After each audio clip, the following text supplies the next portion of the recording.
Hey guys, what's up? Welcome to another episode of the Goodcast. Thank you so much for your support from our last episode. And today, we're going to be talking a lot about the current hot topic in our country, which is the upcoming state elections. That's right.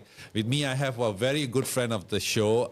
He was actually one of the first few people that I spoke to when I decided to start this podcast. He is a member of the Sosialis Alternatif. Please welcome Mr. Yuva Balan. How are you, sir? Thank you very much, Vinod. Thank you. Thank you for coming again. It's such a short notice. You just agreed. I really appreciate that. So, Yuva, how's life been? How's things going with you? It's okay. I guess my life is similar to most of Malaysians. I think we are having some kind of rise in the cost of living. Yes, we are. And I guess I'm in the same boat as everybody. Yeah. Okay. So I love talking to you because we always talk about politics, right. And we have very lengthy discussions about it, like the last time as well. So just to get things started, what you think about the current government, the PH government's, what's been happening? I mean, how do you evaluate their performance so far? It's nothing unexpected. Basically, the last time we spoke, I've told you that, PH, I'm not expecting any miracle from PH. And as expected, they were not up to their task. They haven't managed to fulfill most of their electoral promises. Even from back in 2018, they made a bunch of promises. Zero toll, free education, and so many other things. But they have not been able to, fulfill most of their electoral promises, and also they are not able to stop the polarization that's happening in Malaysia. Especially with the current state of the state elections, a lot of racial baiting and all that. It's interesting that you talk about keeping your promises. I think that's a key thing that people are looking at. Right. I think the general consensus is that no matter which party goes into power, they almost feel like the same. It's like as if they're just wearing different clothes, right? Yeah. Now, one thing that I want to talk to you about is that when I was younger, when we were younger, you had that UMNO sort of behemoth in politics, right? Hate them or love them. One of the benefits was that they were in power for such a long time that they could execute plans, they could create programs and really build things, I mean, I think the country did benefit from having such stable politics, in terms of our politics, it was stable. Currently, in this post-electoral coalition format that we have, do you think it's harder for promises to be kept when you have to find your friends after you sort of win the election, sort of? Yes. I don't think it is harder because of it is particularly harder because of there is lack of political will or anything like that. If you look at the stability which has been achieved by BN for like 60 years or what, after the independence, the country was in a stable state. That is attributed mainly to the fact that the global economy was also doing okay. Our local economy, regional economy, everything was much more stable compared to current times. Where the current political crisis that you see, the infightings, the splitting, the formation of new party, the instability you see stems from the global economic instability, calamity, turmoil. So what I'm thinking is, what our organization is, our analysis says that unless the global economy, including regional and local economy, is not recovered to the pre-pandemic level at least, this is going to get worse. The political climate is going to get worse. So you're saying that there's a direct causality between the global economic situation to our political scene? Oh, yes. There's direct causality from, if you compare to international economics to our local economics. Okay. Yes, but I mean, that I understand. But you're saying that the entire political scene is affected by that? Yeah, of course, because the political parties are there in order to, secure a proper economy, especially for the masses. Let's hope so. If they can't do that, then why are they occupying the space, the government? Of course. The current instability is caused because the economic instability. Okay, interesting. Now, one thing that we have to look at is the current emergence in the lead up to the state elections that's happening. Is the concept, or is the 3R, the topic of 3R, race, religion, and royalty, right? This, we have seen 2 casualties so far, which is Menteri Besar Sanusi of Kedah. We've seen more of like a political move as opposed to him actually, because to be very honest, as an Indian, I'll be very honest with you, we know this. I've heard racial comments against Indians since I was a kid. So for me, this is not really a new thing. I've been called pendatang or whatever. I've been called a lot of things. And then the second one was Lim Guan Eng. Right? He was brought to task about his comments about the green wave and all this stuff. Do you think this is a slippery slope for us? Because is this a culling of free speech? You mean the punishment of... 3R. There's this whole 3R where you cannot speak, or you have to be careful of what you speak when it comes to race, religion, and royalty. Yes. Is it a culling of free speech? Yes, definitely. It's culling of free speech. We do not have a freedom of speech in Malaysia. Some might say that it is hate speech, so we must regulate hate speech. But I would say that antidote to hate speech is more free speech. That means if somebody is spewing hatred, racism, or if somebody is trying to sow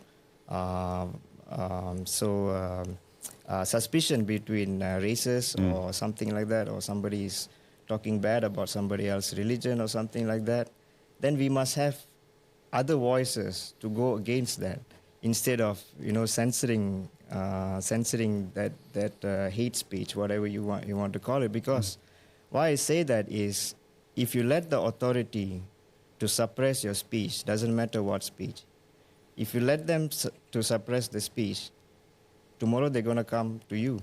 If you want to criticize the government, then which platform are you going to use if you will be criminalized or prosecuted? So people will live in a state of fear if you don't give them the power of voice. Interesting.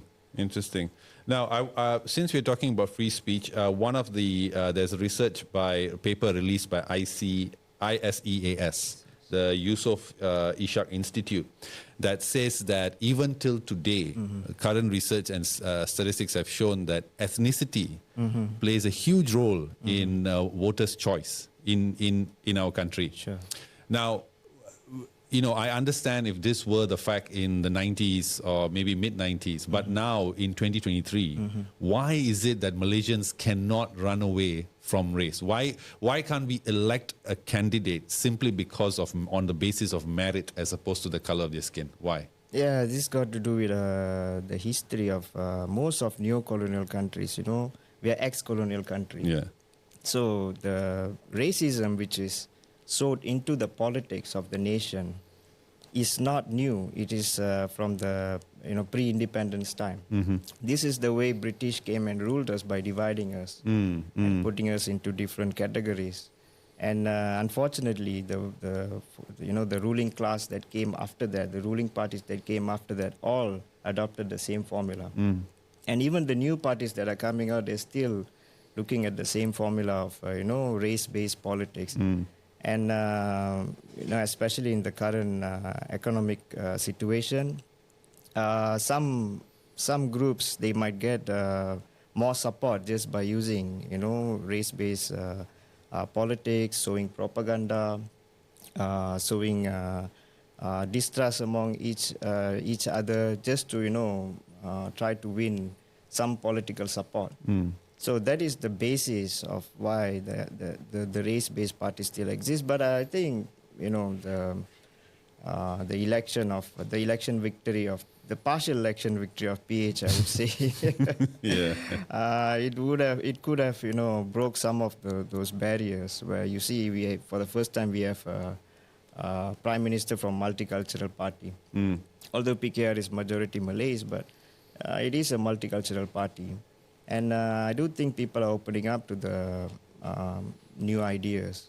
And it's just a question of leadership.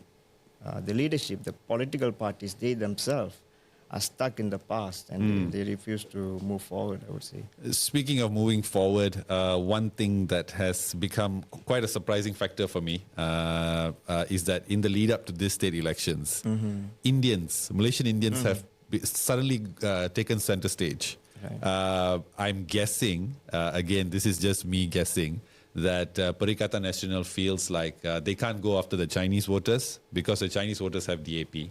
And they're not going to leave DAP, right? So since the Indian voters don't have anyone, why don't we go for them? And if you see social media, there's a lot of content stating that how PH has let us down, Indians down and all that, which is quite surprising because the letdown happened even during the BN times. So it's not just recently. And in this current situation where a party's relevance or significance is based on the number of seats they have, right? Do you think that there is, still a place for Indian parties like MIC, Makal Shakti, and whichever parties that are there? Do you think they can survive in this current political landscape? Yeah, I mean, you're right. I mean, Indians are not, Indian people's rights are not being violated from the current PH government alone. Even Barisan Nasional, and I'm sure even under Perikatan Nasional, the plight of the Indian community will not get better. There is no signs of it. But yeah, I totally understand what the Perikatan Nasional is trying to do. The thing is, they can't win just with Malay votes. I mean, they can win a big number of votes, but it's not enough to take the federal power. Especially Selangor, which is a prized asset. Yes, of course. Yeah. So it is logical to see that Perikatan Nasional is trying to try to extend an olive branch to the Indian community after spewing all kind of racist remarks and all that. Yeah. But I think it is quite easy to see. The Indian community will see through this. They have experience under Barisan Nasional before, and I think there is no future for Indian community under any kind of larger nationalist-based coalition. Okay. I mean, those days are... So you're saying that, are you saying that the Indian electorate would be better served by a more focused party that's only focused on them, their welfare? That coalitions cannot serve our interests because we are maybe too small a electoral base? Sure. The larger question is, I think, it is not just Indian-based politics. You see, I mean, if you look at Indian community, they are not uniform. They are not homogeneous. No, not at all. I mean, if you look at Ananda Krishnan or who's that Asia? Tony Fernandez. Tony Fernandez. If you look at their life, and if you compare their life to an ordinary working class Indian person, it's nothing in common. I mean, they have similar life with other billionaires, even from outside the country. So they all have, that is why I say Indian community is not a homogeneous group. There are poor Indians, there are middle class Indians, there are extremely rich Indians. And what Indians or Malays or Chinese, what we need is a party based on class, not party based on certain ethnic groupings. Because behind the ethnic grouping label, they're hiding the true agenda, which is to empower the rich, not to actually empower the poor. There we go. Yuva socialist DNA has come out. So what I'm saying is we need a class-based party instead of ethnic-based party. Yeah, sure. Now, again, sticking to the topic of MIC, because they recently, I think, made headlines when two senior leaders have resigned. One of them even citing that they potentially have met Muhyiddin Yassin, Tan Sri Muhyiddin Yassin, because we're talking about, apparently there are murmurings that there's going to be an Indian component party within Perikatan Nasional.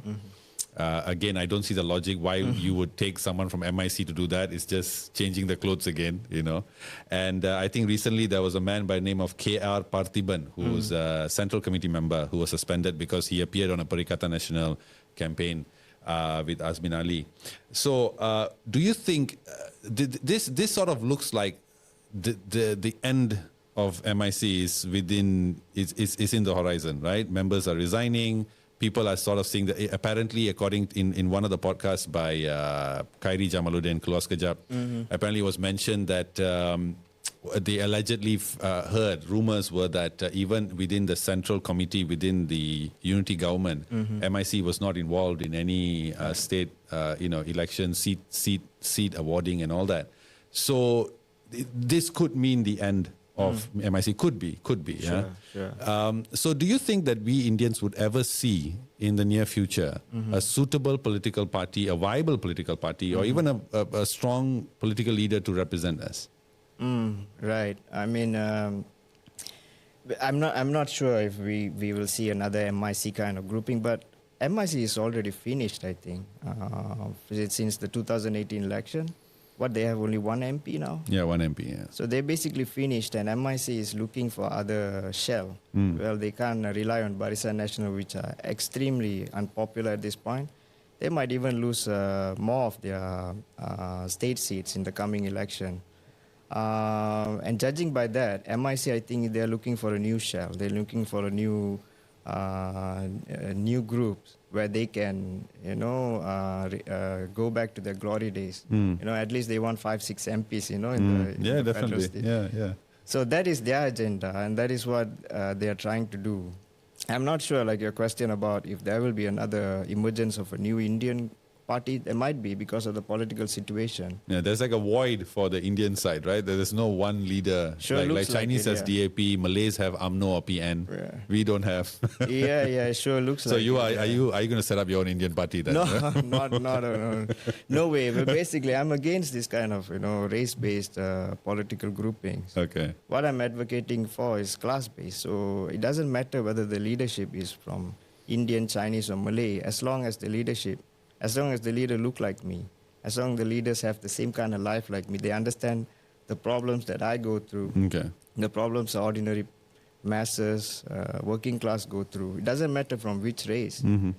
That is what matters for me, and I strive to, we are trying to build a political organization. We haven't yet managed to do that, but we are trying to build a class base. Working class based political organization. We don't want any kind of support from the capitalist class, the employer class, the shareholders, or the super rich. So this is more like a workers' party. Workers, peasants. Peasants, come on, man. Whoever's downtrodden. And it's the working class. Working class, yeah. So that means you're talking about the B40, M40 classes. I mean, which class are you talking about? Sure. If you want to view it that way, I would say, even M40, a lot of them are no longer living a comfortable life. Yeah, that's true. Sure, B40 definitely. And yes, most of the M40 will also go into this grouping. But more importantly, we have to represent the oppressed, the oppressed of the oppressed. Of course. The most oppressed. And if we can address their problems and their plight, we can basically address the majority of Malaysians' of course, issues. Definitely. I wish you all the best on that. I look forward to your party, and maybe I will have a place in it if for peasants such as me. Okay. Now, this is again a topic that sort of connects our next segment with this is PSM, right. Your favorite party. Yeah, of course. If you go to Yuva Balan's page, you will notice a lot of arguments between him and PSM. It's always an interesting read. Now, the PKR Don of, I can't remember where, but he was recently, infamously called PSM a party estate India. Now, my question is, and of course he has apologized for it and we've moved on, right? But my question is he simply saying what most people think? Oh, right. Yes.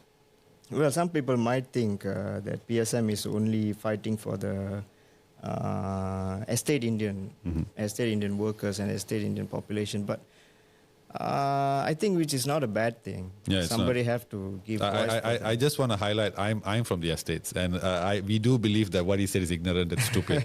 But I just want to get your opinion. Oh, of course, it's ignorant, it's stupid, because PSM is a multiracial party. Exactly. They've taken up plenty of other issues besides estate workers issues, but Yeah, maybe, people's perception is that PSM fighting a lot for the downtrodden Indian population who are living in rural areas, in estates and such, which I think is a plus point for them. It's a good thing. They should wear it, with honor, with pride. That, yeah, we are party for the Indian estate workers. Also, we are party for the working class and all the other downtrodden. So I think there's, yes, I mean, the person who said it, he said it in a bad intention. He didn't mean it that way. Yeah. I understand. But PSM should take it, proudly, and they shouldn't be ashamed of who they are. Yeah, I think the response by Sivarajan, I think, was quite good. He just said this reveals the hypocrisy within Sure. PH, which I too agree. Because when you put this sort of sentences next to MB Sanusi's sentence stating that most bribery cases are committed by non-Malays, non-Viputras, they both sound the same. I don't know where he got the data from. Nobody till today knows where he got the data from. Now, let's go to the left, which is a side that you are from. Now, in this post-electoral coalition system, it would seem that this would be the ideal time for the left to come together, because the number of seats that you have, again, directly corresponds to the significance you have in the local political landscape, right? This is not like before where PSM had to apply to join the PH coalition or anything like that. This is if you have, say, 10 seats or whatever, you could become quite an interesting proposal. Why hasn't the left come together to campaign in the coming state elections? Why is it still being spearheaded by PSM? Oh, yes, there's a couple of issues. First of all, there is not many strong left organization in Malaysia. That's where you come in, Yuva. Come on, man. Hurry up with your party. What's going on?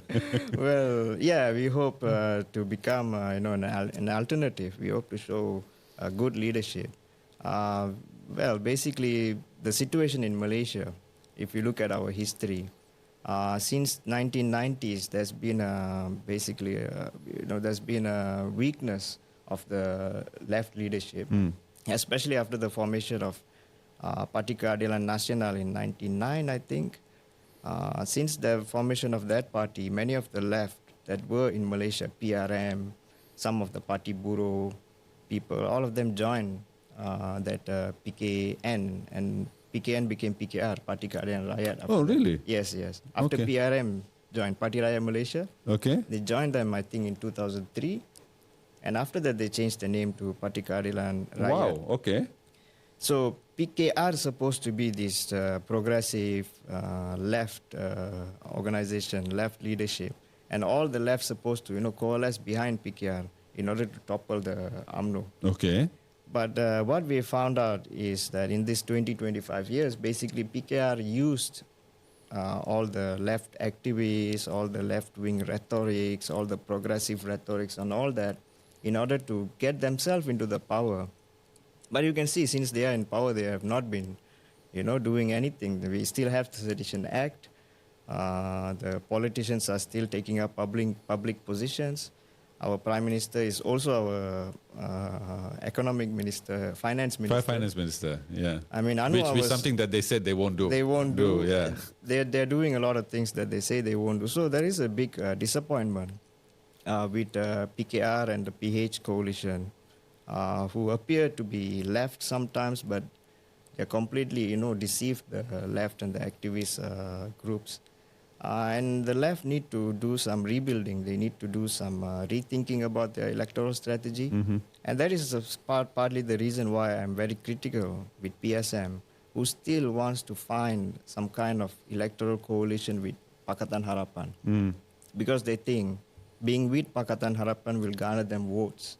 You see, but how if when people are disappointed with Pakatan Harapan, they'll be disappointed with you too? Yeah, it's sort of, there's a spillover. So the left need to study back the history and look back at what are the mistakes that has been done, and they have to put forth an independent position. They shouldn't they shouldn't try to legitimize other so-called progressive organizations, such as Muda as well. They say they're progressive, but there is not much evidence that they will be progressive once they get the power. So, while PSM is actually a genuine party, I really believe that they will do something if they come to power. So because they have, I think, let's give credit where it's due. They have done a lot of things. Because I follow them a lot on social media. They do fight for topics that other parties just look over. Definitely, yeah. So there you go. So PSM should, be the leadership to stand independently and build the left, organization. And there are a lot of youth, a lot of students, a lot of working class who are confused. They think there is only 2 or 3 leadership. It's either PH, PN, or BN, something like that. Yeah. And you have to choose between Pepsi and Coke, basically. Always go for Coke. Now, thanks for clarifying.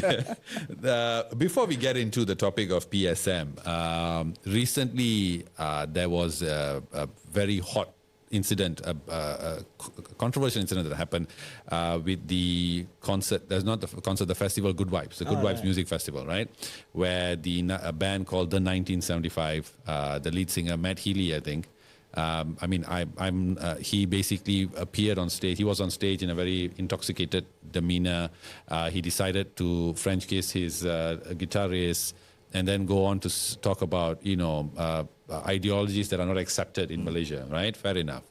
Now, I have seen a lot of the Parti Pemuda Socialist. They also fight for the woke culture. They have an element of wokeness in them, where they sort of support LGBTQ rights and all that kind of stuff, which is fine. I believe everybody should have equal rights. But what was your take on the response of the government to cancelling the show immediately?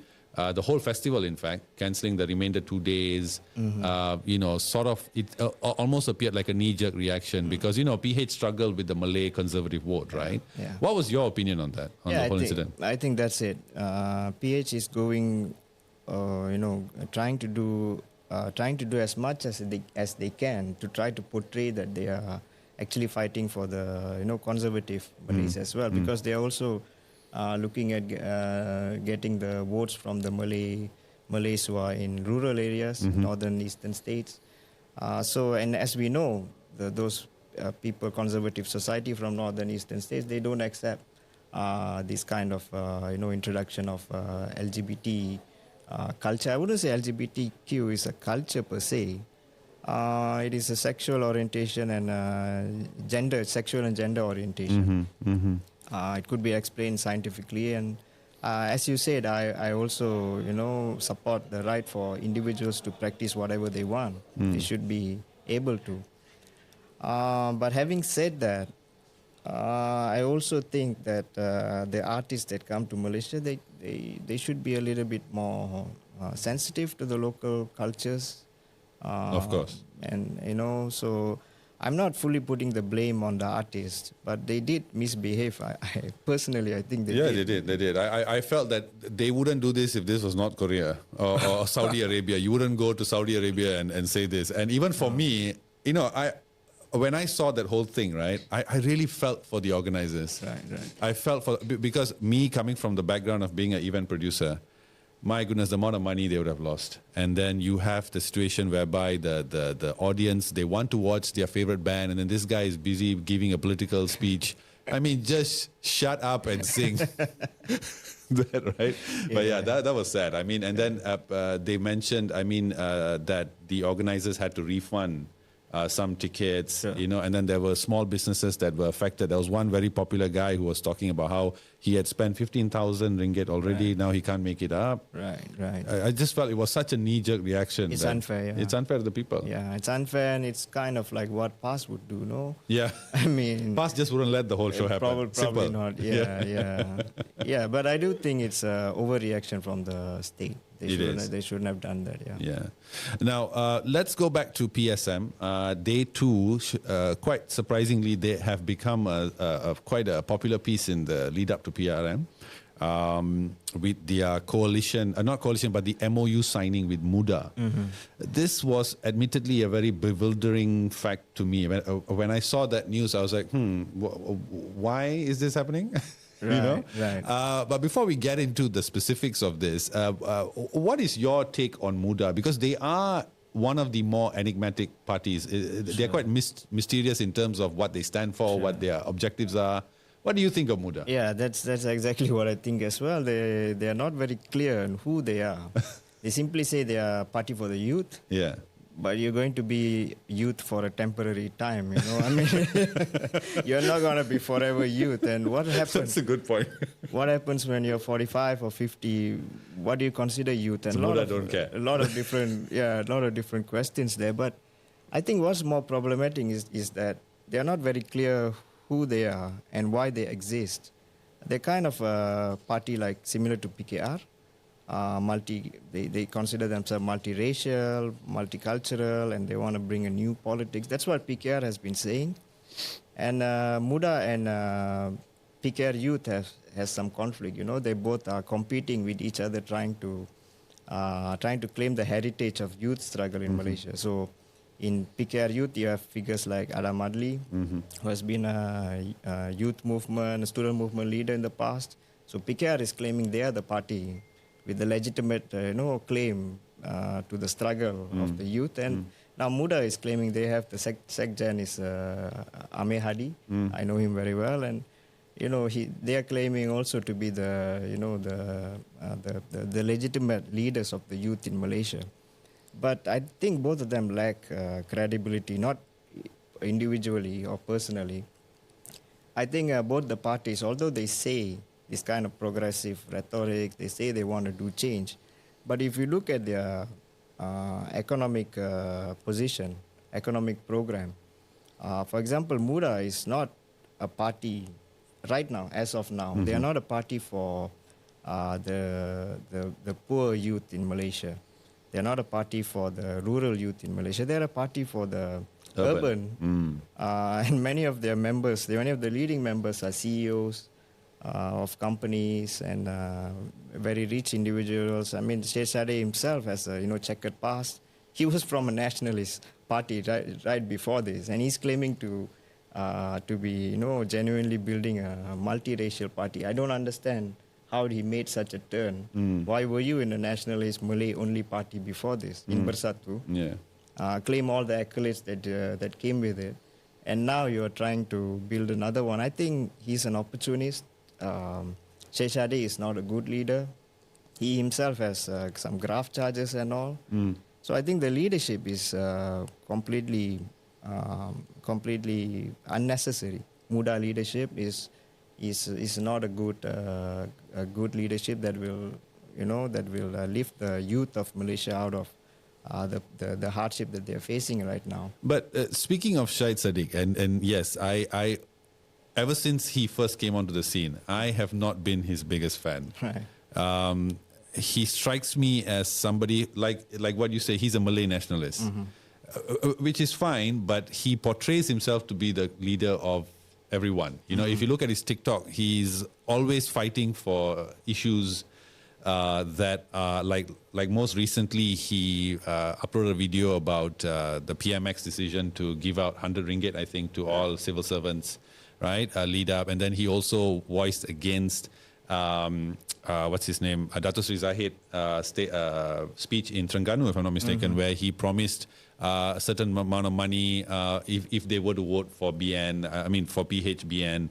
I think he promised motorcycles, or something like that. Right. And then he went on to say, don't worry, once Anwar comes up, he will top up as well. It almost seems like, but these party leaders, it's like WWF. Remember when you were a kid and you were watching WWF and you were like, I mean now it's called WWE. You were like, fighting with your parents. No, it's real. Their parents like, no, it's not real. And then now everyone's like, yeah, it's not real. So I feel like the political leaders on both sides are like, you know what, we're just going to do it because you know us already, right? Yeah. But he looks to me like a leader who is simply just a debater. Whenever he speaks, he has the same style. He speaks with the hand, and then he just he's so robotic in his responses that it's almost annoying. Yeah. You know, I would hope that if he is watching this, then he's the sixth person who's watching this. I hope that he would, become more relevant, with his, But what are your thoughts of the murmurings behind that claim that Muda and Syed Saddiq are simply just a conduit for Tun Mahathir to still remain within the Malaysian political landscape? Right. I mean, I don't believe that. Syed Saddiq is a fake. You can see that he's a fake. He's not a real. I hope you're not watching this. He's not a genuine politician. And given opportunity, he's an opportunist. Given opportunity, he will do anything. I think he'll say anything. Right now, I think he's bitter that the PH is not giving him, ministership or not acknowledging that Muda's contribution inside the PH coalition. I think ultimately he wants to join the PH coalition, but he don't want to join PKR, because he'll be drowned with a lot of other... Yeah, they have a lot of similar youth leaders as well. Youth leaders, yeah. So I think Syed Saddiq is opportunist and he's trying to gain some political mileage by doing this. However, I don't think he's a conduit for Mahathir's agenda.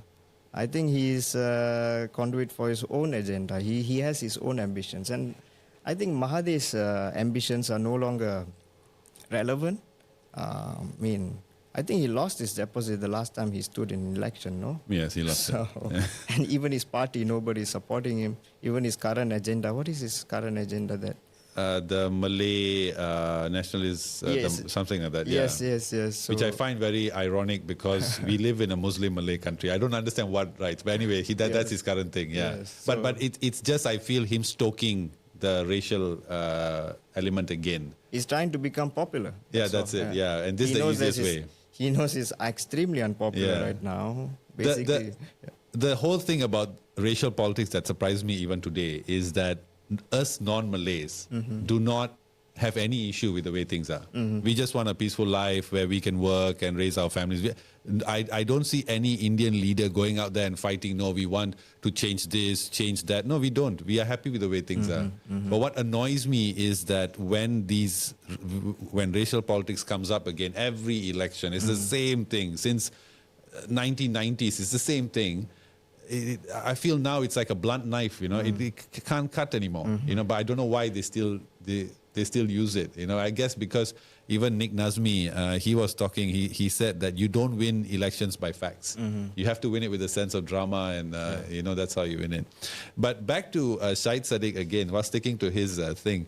And his party. There was a political analyst from University Technology Malaysia who actually said that post-PRN, parties like Muda as well as Pejuang will just die away. They will sort of go into obscurity. As in, these elections will be the end of these any significance of these parties. Do you think Muda is going in that direction where they are sort of going to be the forgotten party? No. In the contrary, I think the future events, especially if the economy is not recovered to pre-pandemic levels, or if the Malaysian government are not able to steer the economy in a way that it can help the masses, I think there will be more and more new formations of political parties. There will be less confidence with the current political formations, and new opportunist parties will emerge. Also, other real fighting forces will also emerge from this. But I don't think we cannot discount any party as it'll be gone after the PRN just because they haven't managed to make some inroads. They're waiting at the background. Yeah, if PH fails, then they are there to fill the political vacuum. But come on, do you really think that Muda is at that position now? They're only a year and a half. Can they fill any political void? No, not right now. Of course not. But in the future, we're talking about if the situation in Malaysia is not... if Anwar are unable to solve the current economic crisis with the ringgit value devaluing, and the cost of living is on the rise, the inflation, global inflation, and all this is giving an impact to the ordinary people. Anwar is already not a very popular prime minister, I would say. Half the country do not want him to become the prime minister. And in this situation, if the PH fail to fulfill the wishes of the masses, then Muda or other political organization, including PSM, they could come to prominence. Yeah. Because the masses might be tired of the main traditional politicians. They might be looking for something new. I think that is one of the reasons why Muda is, like you said, it's quite right now Muda is quite prominent in the news. Yes, you of can course. see them everywhere. Who were they like 5-6 years ago? No, they weren't there. I mean, to be fair, but let's go into then the next step in Muda's journey and PSM.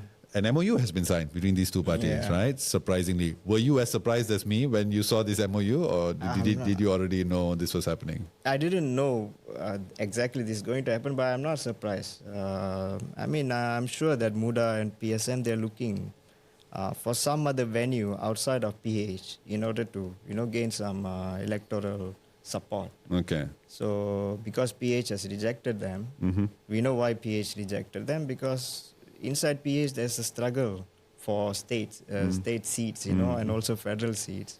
There are a lot of young leaders inside PKR who also wants a chance. So they are not happy with the leadership giving chance to another party. Of course. Like Muda and PSM. So PSM and Muda, they have to find other venues. And it's kind of expected that PSM and Muda would make some kind of electoral cooperation. But what's interesting is that they have stated very clearly that this is not an electoral alliance. Yeah. It is some kind of political pact for the current, correct, state elections. Nothing more than that. Yeah. So I think PSM is also being very careful that they still want the membership of PH, if possible. They don't want to anger PH too much. Yeah. But what they have concocted is that you don't stand in where I stand, so I won't stand in where you stand. Yeah. We won't oppose each other. Yeah. Basic kind of, So then it brings the question then, is this just a mere PR campaign? Because if you look at what I see as a third party, outside party watching this, it seems like this is PSM's move to sort of move slightly away from the left to center left. Try to become a bit more mainstream, because Muda is the perfect party to do this with. They are not as big as PKR or UMNO or BN, where such things will never happen. This coalition will never happen. They don't have a clear enough message whereby the PSM message can't just be blurred in. So that's two. And last but not least, they have done enough campaigning or promotion on social media and mainstream news to be relevant. So Muda is that perfect platform for them to sort of, hey, we are a bit more mainstream now. Check us out. We are sort of like, it looks like PSM wants to get into the cool kids gang. Sure. Is that, is that what you think is this? Because that's what I feel. Sure. They've been trying to do this for a while. Since they're trying to go into the PH, is exactly for that reason. They want to appear more center, not very extreme, and they want more electoral support. Of course, yeah. So couldn't blame them, but their strategy, I think, will backfire. I mean, in these two, Muda and PSM, I think Muda has more to gain Really? Muda has more to gain in How this so? coalition, How because so? Muda will now claim that they are also party for the fight, party that fights for the people. They will try to, they will try to take the whatever PSM has done before. They'll try to take credit for that as well. And this is one of their, kind of their move in order to try to weaken PH and challenge PH so that the PH will give them, pressure them enough so that the PH will give them seat in the coming election. So I don't think it's Muda is being genuine here, that they want to, form electoral pact with PSM. It is just a tactic to pressure PH. Why I say that? Because PSM and Muda are so different. Yes. If you look at their economic policies, basically Muda is pro-capitalist, pro-market, and they want to, improve what they call free market capitalism in Malaysia. And PSM is more regulatory. They want to regulate and control the capitalism. They understand the capitalism run free is equals to exploitation of the masses. So PSM have a little bit more consciousness in that matter. And they, as you say, they are trying to become more popular in the mainstream by using Muda. But I suspect that this will benefit Muda more than PSM. That's a very interesting thought. Yeah, now that you say, that makes a lot of sense. Yeah, so Muda stands to gain way more. Yeah. Then now they are looked as a party for the masses, and yeah, that's interesting, man. Very interesting. But PSM, let's go to PSM for a bit. They are also contesting. I think they have announced three or four candidates. 3 or 4 candidates. Yeah, Steve, I can't remember 3 or 4. How do you think they will fare in the coming state elections? It is quite difficult to gauge because there could be some people who are tired of the PH and they just want to punish PH or PN or all the mainstream parties, and they might vote for PSM, especially when the state election would not give an impact to the federal formation. You see, so even if PH lose Selangor, they can still be the federal government. So it wouldn't give so much impact. So it is not too much of a risk to vote for PSM. In that sense, PSM could gain some votes. They might still lose their deposit, but it could be a starting point for them to build something. But what I think is more important is the messaging. PSM they do not have an electoral strategy, a clear electoral strategy. Even in the MOU that they did with Muda, there was no concrete programs, you see, Yes, like a that's what I minimum noticed, wage yes. or infrastructure improvement. There is nothing concrete there. It's just all, very vague and general. In fact, at the press conference, I think it was Dr. Jayakumar, right? Who said that this is a starting point. Yeah. I was like, okay, we've had many starting points. How about we show me It's something another concrete? starting point. Yeah. So I think that is the main weakness of PSM. If they could communicate clearly what is their political direction, what will they do? Not just giving promise like we're going to increase the wage or what. How are you going to do that? Why didn't PH do that? They promised a lot of things, but when they became the government, they couldn't do it because of the global economic situation. So if PSM come to power, how would you be able to do that? So that part needs to be communicated clearly because people are no longer believing in just promises thrown. Everybody's throwing promises. Yes, nobody is fulfilling those promises. So you also have extra steps to explain what are your politics, what are your direction, what will you do. You see, and in that part, I think PSM is completely lacking. They just, they seem to be more in the middle. They don't want to put themselves in completely in the left or the right. They're standing in the middle, hoping to get some electoral gain that way, which I think is a poor electoral strategy, even if they gain some votes. But, in the UK, what's that party? I forget the Socialist Party in the UK. What's it called? The Workers' Party? Is it called the Workers? SWP, Socialist Workers' Party. Is it the Socialist one? Party. I think it's the Workers' Party. I think Workers. where they Labour Party. Labour Party. I think, right?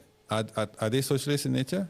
They used to be. It's historical. Historical, right? There's more than 100 years old. Yeah. But the point I'm trying to get at is, do you think PSM should definitely go this route of becoming a little bit more mainstream? Because if they were to do this in a more, of course they can't go swing just right? They have to remain left. But if they move away from the extreme left to center, doesn't that open them up to actually being more accepted by voters and thus increasing the number of seats, which then could lead to them actually implementing some of the ideologies that they want to? Sure, there's argument for that. And I think that is the reason what PSM is trying to appear themselves as more moderate rather than left because of the votes. But I think it is, our organization say that it is a mistaken strategy because we shouldn't look at what is happening now based on only the past. We should look at the current political situation, economic situation as fluid, as moving and changing. And what we expect is, if you look at all the analysis from the global capitalist firms and all, IMF, World Bank, they all are expecting kind of global economic crisis. Upcoming. And in that critical times, if you look at other countries, basically in the political turmoil, political crisis, the masses will of course, first they will look at the mainstream parties first. They'll hope that the mainstream parties will bring them out of this misery. But once it is clear that these mainstream parties are incapable, they will give chance to other organizations. So it is better at this political climate for parties like PSM to keep the independent position so that they are not mixed in together with all these other liberal parties, which are going to fail. Definitely, they're going to fail. And plus, I don't think they can afford that because their ideologies are very, very different from liberalism. Totally different, so they can't mix. Now, there is also the formation. This MOU could also signal the birth of the third force within the country, right? Of course, you have your behemoths, which is PR and PN. PH and PN. And but do you think a third force, which you could potentially say is comprised of PSM, Muda, and these parties, as also considering what Syed Saddiq has already admitted, that they want to focus more on pressuring the implementation of the right policies and agendas and all that, and critiquing the wrongs. And PSM also sort of takes that de facto position as well. Do you think the third force would be of any concern to the two current ruling parties, and would they be beneficial to the voters? Yes, I think it will be beneficial for the voters to have a third force, and it will put some fear in this current, hegemony, its current dominance of the liberal groups that are dominating the current political scene in Malaysia. But what is more important is that the third party leadership. We shouldn't just create a third party for namesake or just to, as a different party other than PH or PN. There should be a proper program, political program. That means there should be proper program for the people. What are you fighting for? And there should be also a program, how are you going to achieve all these promises? So it must be different from PH and PN. Okay. It shouldn't be the same. If you look at Anwar's budget or Anwar's economic policy, if you take Muhyiddin's economic policy or even Najib's economic policy or even someone before that, Badawi's economic policy or whatever, if I put it in a line, you wouldn't be able to pick up which is Anwar's economic policy, which is Muhyiddin, because they're all the same. Although, the language is different, styling is different. Maybe the amount is a bit more. Maybe here and there, minus here, plus there. See? So what I'm trying to say is all the economic policies are geared towards benefiting the rich of the society, not the poor. We need to bring another kind of politics, and the way to do it is by building a third force, building a challenge to the current existing parties. But with a third force that doesn't really have that many seats, do you think it matters? I mean, if I were PH or P, I'm like, whatever, man. I mean, you guys are just, sticking your comments on social media. It's not really going to affect me. Do you think they would matter? At this point, the impact seemed to be very minimal. Sure, I get that. That is what we are saying.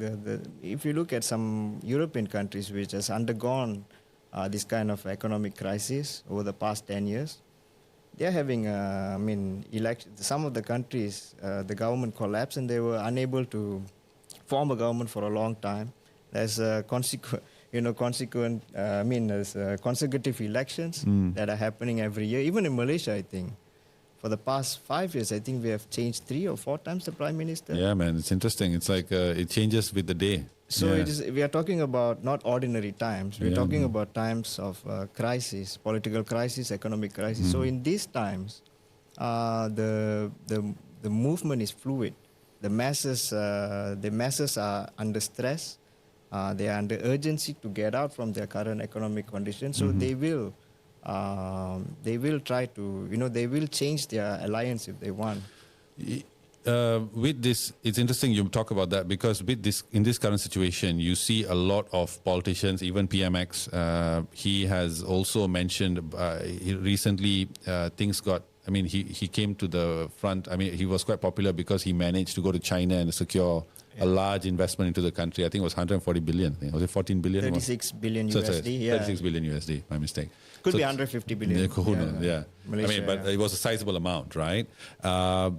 You know, are you concerned with the number of investment that's coming in? Does the price? Because my question is, what are they buying with that amount of money? Oh yeah. Do you and currently we have, investment, even I think Tesla has come into the market as well. Are you concerned about this current influx in foreign investment? Yes, of course. There are many reasons why these FDIs are coming in. One, from the Western countries, because there is a rivalry between US and China. Mm-hmm. So America and Western, developed capitalist countries, they are looking for to move the manufacturing base from China into other regions like India, Southeast Asia. So there could be some investment coming that way. But still, we are dependent pretty much on Chinese trade. So that is the reason why Anwar went to China and secured this $36 billion deal. But if you look at other countries who have taken this kind of exuberant investment from China, they are falling into this what we call China debt crisis. Yes, all these predatory loans and all that. Like Sri Lanka had to sell the port, right? Yeah. So there's the absolutely danger, especially in the current climate, political, economic, and also environment climate. Basically, the chances of Malaysia becoming like Sri Lanka is quite high now. It is not there yet, but if the leadership of the country continue to take this kind of irresponsible loans and investment just willy-nilly from anybody who willing to give, we basically could face some kind of big turmoil in the future. And your worry is very, very much justified. So what's your opinion on Tesla? They've come in, they made social media, they broke the Malaysian internet, if you will, with the images of the queues of people looking to work in Tesla. Right. That was going on. I think 6,000 people went to the interviews. Tesla HQ, no? Tesla HQ, yeah. So what do you think about Tesla's entry into the market? How does this affect our auto industry? Well, I don't think it's... because it's not the plant that is coming here. The plant is going to Indonesia, I think. Okay. So there'll be a few jobs. It's not going to be a big job maker. It's just going to be one of the millions of other companies that we have here. But interestingly, you see, whenever this kind of big company come to Malaysia, we have to understand that they are coming here salivating at the low cost of labor in this country. Why they are opening the plant in Indonesia? Because the labor cost is extremely low, and in order for them to make more profit.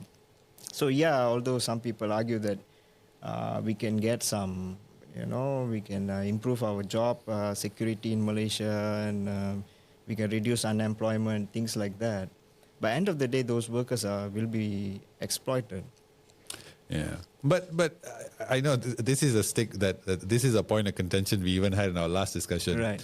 Because socialism tends to the left tends to highlight the fact that you want higher wages and all that, but higher wages do make us less competitive in terms of being able to attract FDIs, right? Compared to Indonesia, Thailand, Vietnam, and all this. So this was a point of contention, but because of the time we can't get into it. Sure. But But the last question to close this off: how do you think your prediction? What's going to happen in the post-state elections? After state, what's the party that's going to win? Who's going to win in the state elections? Right? Yeah. So I think most of the parties will keep their status quo. That means Selangor will still be with PH, I believe. It wouldn't be like some PN politicians are saying that Selangor is going to fall. I don't think Selangor is going to fall as of yet, but I do think that there'll be an upset. There'll be a lot of upsets, like in some particular seats. Stronghold seats. I think the upset will be more towards PH.